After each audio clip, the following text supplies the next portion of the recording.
კონცერტის სასახლე, გზავრების, ფრანისა და პაპარაცის კონცერტი. ხალხი ნელ-ნელა იწყებს შეკრებას, დარბაზში კი ხმას ასწორებენ. ვიდრე კონცერტი დაიწყებოდა, ფრანის გაგამ შვილი გაგვაცნო.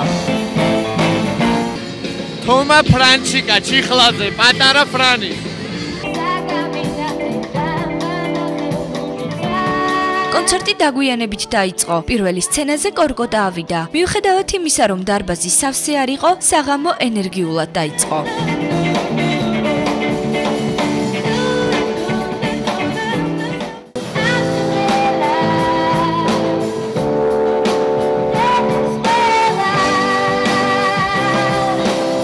უფრო მეტ ხალხს ველოდით, აეტყობა ან ბიუჯეტი არ ქონდათ, თან დაეზარათ და ნუ გასაგებია. და მუხტი კარგი იყო, იმიტომ რომ სუპატარები იყვნენ და რაღაცა ყველა ავიყოლია და მომეწონა ძალიან. დანაცრულცაში გაგონკომში. ალბათ წარმოგიდგენიათ, რა მოყვებოდა სცენაზე ფრანის გამოჩენას. ნაცნობი და საყვარელი სიმღერები, პოპულარული ჯგუფი, ცოცხალი შესრულება და მეტი რა არის საჭირო გართობისთვის.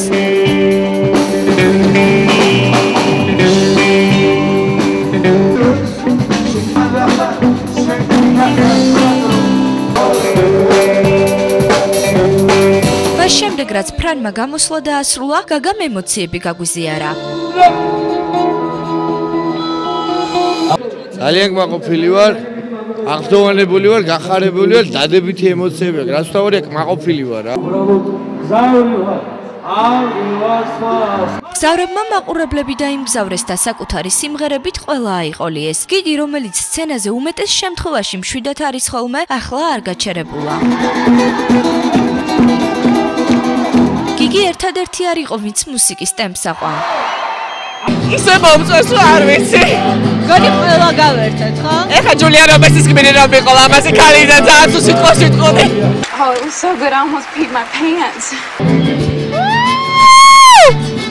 ძალიან მყავს პაპარაცის, ძალიან გულშემატკივრ ფრანსას, მაგრამ გზავრების ფანი ვარ.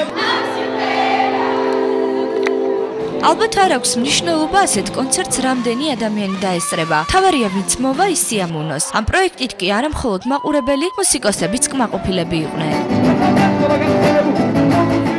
ძალიან თბილი ხალხი იყო და ყველაფერი სამივე ჯგუფმა, ანუ პაპარაციმ, ფრანმა და ჩვენ გზავრებმა ყველაფერი ჩავდეთ აბსოლუტურად. რაც კი შეგვეძლო და აქედან გამომდინარე, აი მართლა სკამზე ვეღარ დავჯექი უკვე და მინდა დიდი ემოცია იყო, რომ სკამზე ვერ დავჯექი და აი წამოვხტი.